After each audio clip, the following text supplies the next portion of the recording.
As the goalkeeper turned to rejoin the game, he pushed Jack hard on the shoulder, sending him to the ground. Tears welled up in Jack's eyes.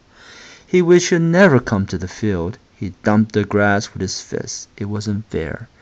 He hadn't asked to come and live with Granddad. He didn't know anyone here. Jack watched the boys from where he lay. He knew he ought to go. The game hadn't restarted yet. There was a lot of shouting as everyone ran over to a tall boy who had blood gushing from his nose. Jack began to feel uncomfortable. The boys turned and looked in his direction. Someone pointed at another, yelled, "Get him!" Then they all started yelling. The ball he'll kick must have hit the tall boy in the face. For a moment Jack froze as they ran towards him.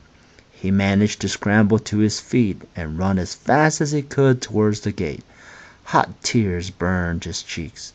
Half stumbling, half running, he skidded into the back lane behind the field. He wished he had gotten his bike, but he had not been able to bring it with him to Granddad's. The boys were gaining on him, their voices growing louder and louder. He didn't want to think about what might happen if they caught him. Jack knew he didn't have enough time to make it back to the safety of Granddad's house. Oh no, what is he gonna do, Happy? They're chasing him. As he rounded the corner, he looked for somewhere to hide. In desperation, he saw a gap in the hedge. Sometimes being small had its advantages. He flung himself into the undergrowth, wriggled through the long grass, and squeezed under the bushes. He hoped they hadn't seen him. He sat very still on the other side of the hedge. His heart pounded, boom, boom, boom, so loudly that he was sure they'll be able to hear it. "He's got to be here somewhere." Jack recognized the keeper's voice. The boys began searching the undergrowth. He could hear their footsteps getting closer and closer. They were nearly at the place where Jack had dived through the hedge. "Do you think he's gone through there?" Jack made himself as small as he could and held his breath. "He's mad if he has. No one goes into Nutty Nora's. She'll have him if she finds him in the garden." Jack didn't like the sound of Nutty Nora, but he wasn't going to leave his hiding place.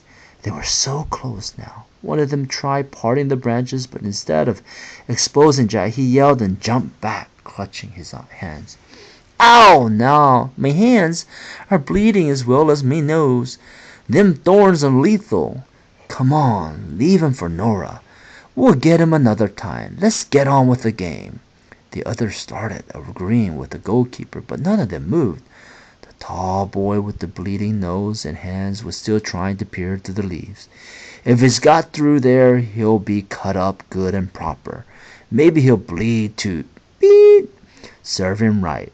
The boys began to laugh, and the goalkeeper yelled through the hedge, "Can you hear me, Pixie boy? Nutty Nora's going to get you. Don't stay in there too long, or you might not come out again." Jack put his hands over his ears, but he could still hear the keeper's voice. "The old witch turns people into stone.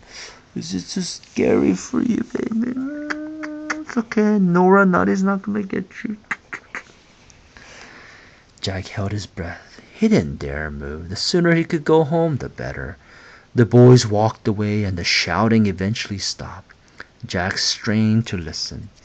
He was scrunched up, uncomfortable, and frightened. Jack didn't want to meet Nutty Nora, but he didn't want to go back into the lane just yet either. He wasn't sure if the boys had really gone.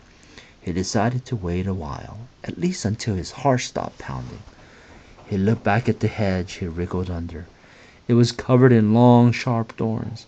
He made a quick check of his hands and legs. There wasn't any blood, only a prickling sensation on his palms. As he scratched them, small red spots began to appear. He must have nettled himself. He looked around cautiously from his hiding place. He was at the bottom of a very large garden. There was an old house in the distance, a bit like Granddad's, but the sun was in his eyes, and he couldn't see it too well. A sudden movement gave Jack a fright. Someone was coming towards him. He backed further into the undergrowth and held his breath again. He wished his heart would stop pounding.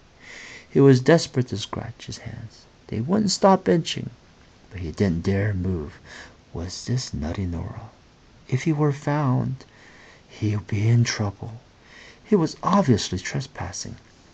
Jack looked around for a moment, a means of escape. It was then he noticed the statues, lots of them, more than most people had in their gardens. His knees began to tremble as he remembered the keeper's last words. The tall figure was definitely a woman. She was so close now that he could have reached out and touched the bottom of her long, flowing dress. He shut his eyes and hoped she wouldn't see him. "Come out, Jack Brennan. I know you're hiding underneath my blackthorn hedge." The woman's voice was stern, but she didn't sound annoyed. He wondered how she knew his name. There wasn't any point in trying to hide. He crawled out and tried to look sorry as he stood up. In front of him was a very tall lady. She looked a lot older than his granddad. She had a lot of wispy silvery hairs, interspersed amongst the brown. As Jack hung his head, he could see she had beautiful hands with long tapering fingers. He hoped the tall woman was looking down at him, would know he was sorry for being in his garden. Chalita. Okay, tomorrow night, baby. I'm sleepy, happy. Good night. 아이고 힘들다. 졸립다. 여보, 이거 리코딩 하고 있는데 어. 어떻게 해?